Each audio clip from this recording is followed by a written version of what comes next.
बुल्ली deal app, ज़ाहिर है इतने ज़्यादा दिन गुजर चुके हैं तो आप में से ज़्यादातर लोगों ने कम से कम इस ऐप का नाम तो सुन ही लिया होगा, क्योंकि साल 2022 स्टार्ट हो चुका है और इस साल की शुरुआत में तमाम सोशल मीडिया प्लेटफॉर्म्स पर, चाहे बात ट्विटर की हो, इंस्टाग्राम की हो, फेसबुक की हो, इन सभी पर जिस वर्ड ने सबसे ज़्यादा ट्रेंड किया और जिस वर्ड ने सबसे ज़्यादा पॉपुलैरिटी हासिल की थी वो यही वर्ड था, बुल्ली डील ऐप।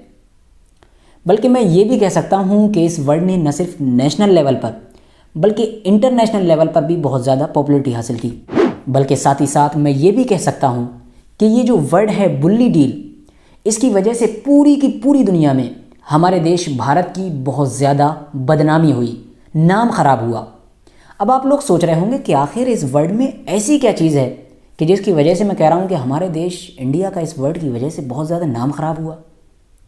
तो चलिए अभी आपको मैं इस टॉपिक के बारे में थोड़ी गहराई से समझाने की कोशिश करता हूँ, तब जाकर आपको ये पता चलेगा कि आखिर पूरा माजरा क्या है। सबसे पहले बात करते हैं कि बुल्ली डील है क्या। ये एक ऐसा ऐप है कि जिस पर बहुत सारी जो औरतें होती हैं, ख़ास तौर से क्या बल्कि सारी ही मुस्लिम औरतें, उनके सोशल मीडिया के थ्रू उनके आईडीज़ से फ़ोटो निकाले जाते हैं, सारे इमेजेस को उस पर अपलोड किया जाता है और उसके बाद उनको नीलाम किया जाता है।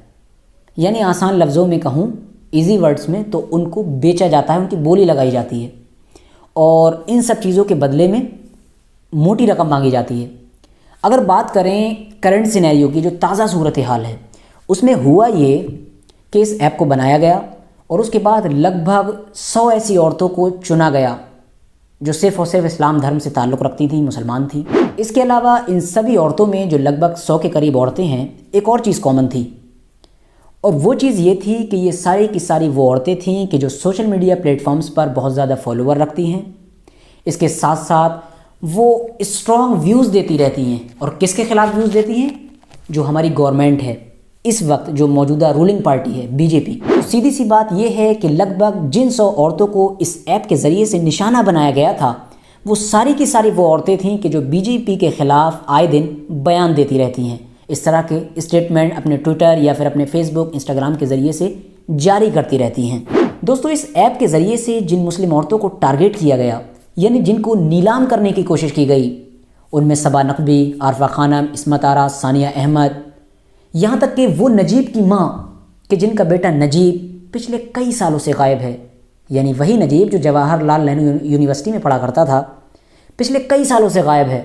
और वो उनकी जो माँ है नजीब की, वो पिछले कई सालों से यही उम्मीद लगाए बैठी है कि उनका बेटा आएगा।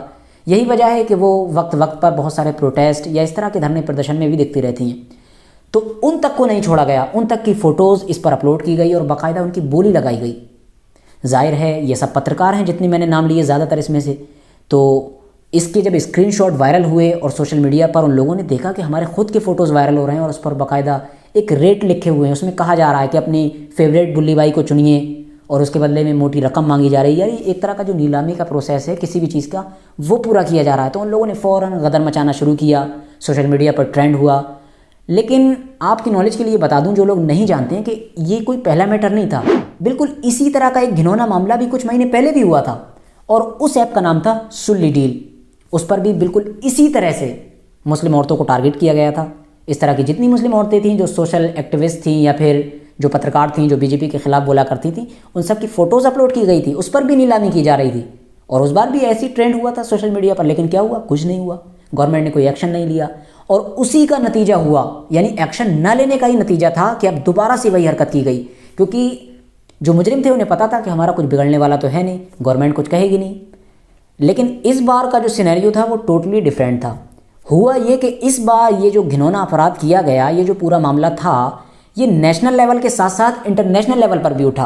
पूरी दुनिया ने ट्विटर के ज़रिए उसे देखा और बाहर के बहुत सारे जो पत्रकार थे या फिर जो सोशल एक्टिविस्ट थे या फिर जो पॉलिटिकल कुछ लीडर जो अक्सर मतलब इस तरह के व्यूज़, इस तरह के मैटर पर व्यूज़ देते रहते हैं, उन लोगों ने भी इस पर रिट्वीट करना शुरू किया, इस पर आवाज़ उठाना शुरू की और गवर्नमेंट को टैग करना शुरू किया, हमारी खुद की गवर्नमेंट को। तो इस वजह से जो है इस बार थोड़ा सीरियस लेना पड़ा ये मामला। सबसे पहले जो वो मुंबई की एक राज्यसभा सांसद हैं शिवसेना की, प्रियंका चतुर्वेदी, उन्होंने आवाज़ उठाई और उनका इसमें बहुत अहम रोल रहा। उन्होंने न सिर्फ आवाज़ उठाई बल्कि प्रेशर भी डाला मुंबई पुलिस पर, और उन्हीं सारी चीज़ों का नतीजा था कि बहुत जल्दी गिरफ्तारी करना शुरू की गई।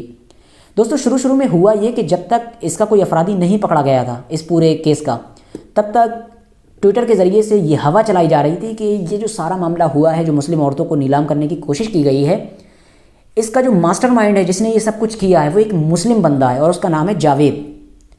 मगर जब कुछ देर के अंदर ही ये सारा दूध का दूध पानी का पानी हो गया कि भाई जावेद नाम का तो कोई बंदा है ही नहीं, तो उसके बाद फिर ये चलाने की कोशिश की गई कि ये सिखों की तरफ से किया जा रहा है। क्योंकि दोस्तों ट्विटर के जिन अकाउंट के ज़रिए से इन सारे स्क्रीनशॉट को वायरल किया जा रहा था, वो सारे के सारे वो फेक अकाउंट थे कि जिनको सिखों के नाम पर बनाया गया था। और ऐसा क्यों किया गया था? ऐसा इसलिए किया गया था ताकि सिखों और मुस्लिमों के बीच दरार डाली जा सके, लड़ाई कराई जा सके, इन दोनों को आपस में एक दूसरे का दुश्मन बनाया जा सके। मगर जाहिर है एक झूठ कब तक छुप सकता है, कभी ना कभी सच ज़रूर सामने आता है। और इस बार बहुत जल्द ही पूरे देश ने देखा कि आखिर असली मास्टरमाइंड कौन है। पुलिस ने जब गिरफ्तारी की तो इसमें एक लड़की पकड़ी गई जिसका नाम था श्वेता सिंह।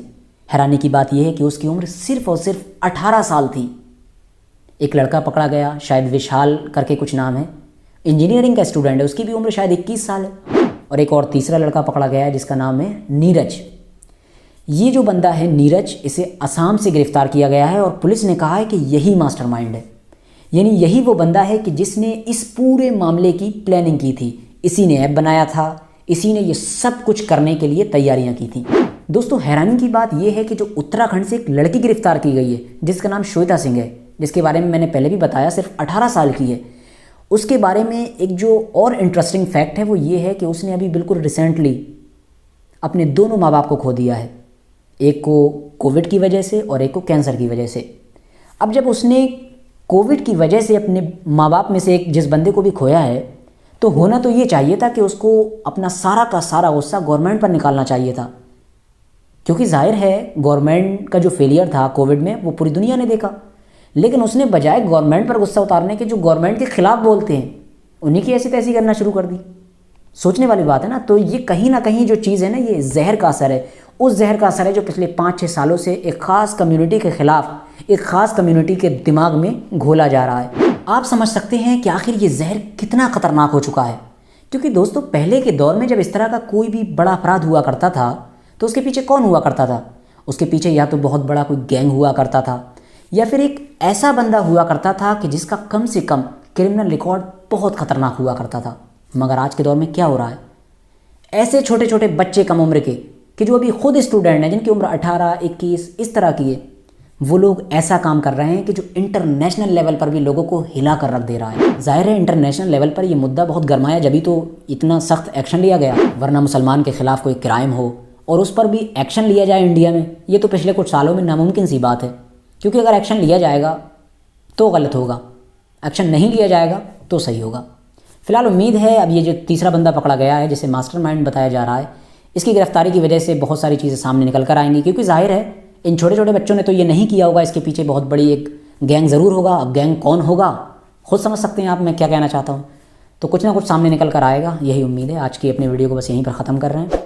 वीडियो पसंद आए लाइक कर देना और चैनल को ज़रूर सब्सक्राइब कर देना, क्योंकि इसी तरह की इन्फॉर्मेटिव वीडियो आपको मिलती रहेंगी टाइम टू टाइम।